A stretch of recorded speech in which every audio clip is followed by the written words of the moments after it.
In episode 31, iPiffle on some of the criticisms of Buddhism. Buddhism is another religion that treats women as being inferior to men. Women monks, for example, are considered to be less regarded than male monks. In past centuries, Buddhist doctrine proclaimed that if a woman ever wanted to reach true enlightenment, she would first have to submit to a transformation from being a woman into becoming a man. Although Buddhism is considered to be, for the most part, a nonviolent religion, there have been times when Buddhists have provoked, inspired, and even directed acts of violence. Buddhists believe that all forms of suffering are caused by desire, and therefore desire needs to be repressed and eventually eliminated. However, this view is unrealistic since desire is an innate component of the human psyche and is impossible to discard.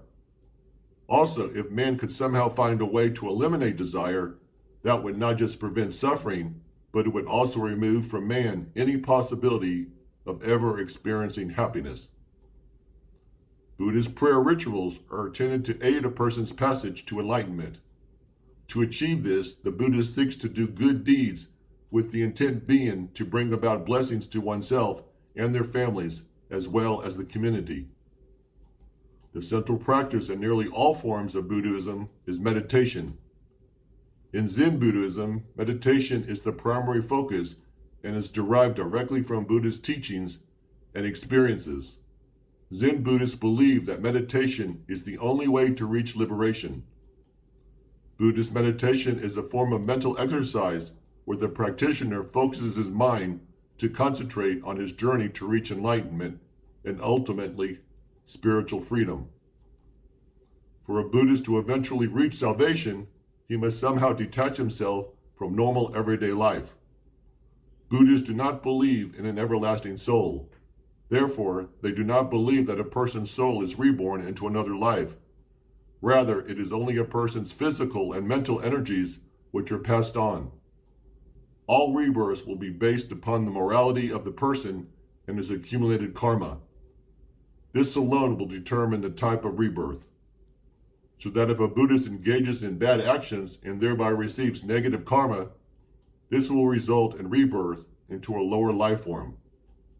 This might mean that a person's physical and spiritual essence could return to life as an animal or possibly even a ghost. In extreme cases, when the amount of negative karma is pervasive, a person's physical and spiritual essence could be relegated straight to hell.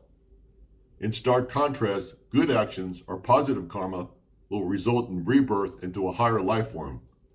This might mean that a person could return to life as a highly privileged human being, or if the karma is exemplary, the person's physical and spiritual essence could be relegated into one of the many heavenly realms. However, the one true goal for the Buddhist is to reach the enlightened state of the Buddha. Thank you for listening. I hope you will join me in my next video.